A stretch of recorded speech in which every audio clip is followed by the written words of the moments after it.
It's important to have different sectors work together in building resilient communities. We've seen time and time again after a disaster, the relief efforts need greater coordination, and that cuts across the business sector, the government sector, and the nonprofit and NGO sector. It needs to be a partnership that works continuously, not just when there is a disaster. So bringing together different sectors to build a resilient community is part of the way that we prepare for the next disaster. One of the examples of an effective collaboration between diverse organizations is R3ADY Asia-Pacific. It began as the Asia-Pacific Disaster Risk Reduction Resiliency Network. It was formed at APEC in Honolulu, Hawaii in late 2011. That was after the Great East Japan earthquake in March of 2011.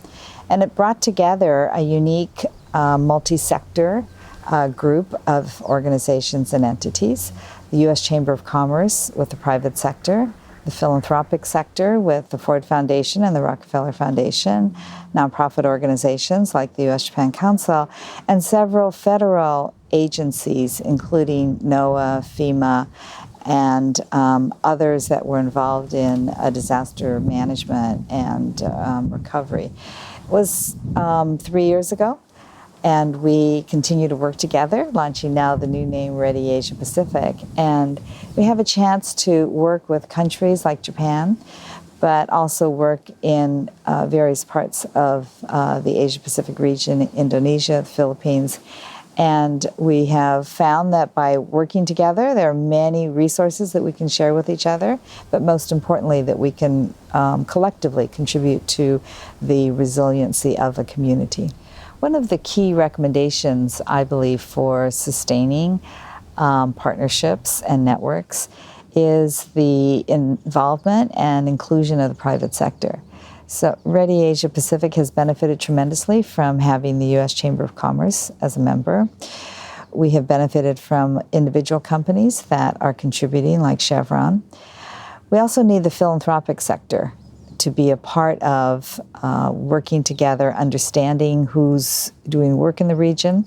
So entities like the Ford Foundation and the Rockefeller Foundation are critical to the success of future partnerships. It does require money.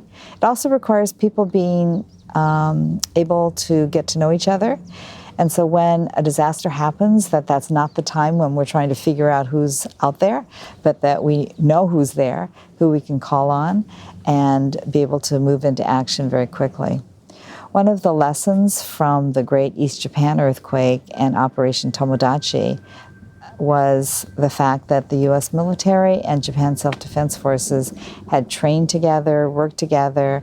And when I toured the area that was devastated by the earthquake shortly after the March 11th disasters, that's what both the Japan Self-Defense Forces and the U.S. military kept saying. We could move into action because we knew each other, we worked together, we trained together. And that type of working together is what we need to do across sectors and to ensure that we have the private sector, the government sector, and civil society sector knowing each other and having worked together. In order to sustain partnerships and to have them grow, we do need funding. We need committed individuals. But certainly the inclusion of the private sector and the philanthropic sector is so critical. I think the private sector looks at how they can continue business after a disaster, so they have a vested interest. They are also part of the community. And in every country, we see that the chambers of commerce or other parts of the private sector care about their community and want to contribute. And often they don't know how. And so a network like R3ADY or other partnerships and networks that exist need to include the private sector. Similarly, the philanthropic sector, Ford Foundation, Rockefeller Foundation has had long presence in the Asia-Pacific region, and they as well want to work with other organizations, other funders, and have found that R3ADY Asia-Pacific provides a tremendous platform for them to bring resources and know that these are organizations that are working together with other sectors.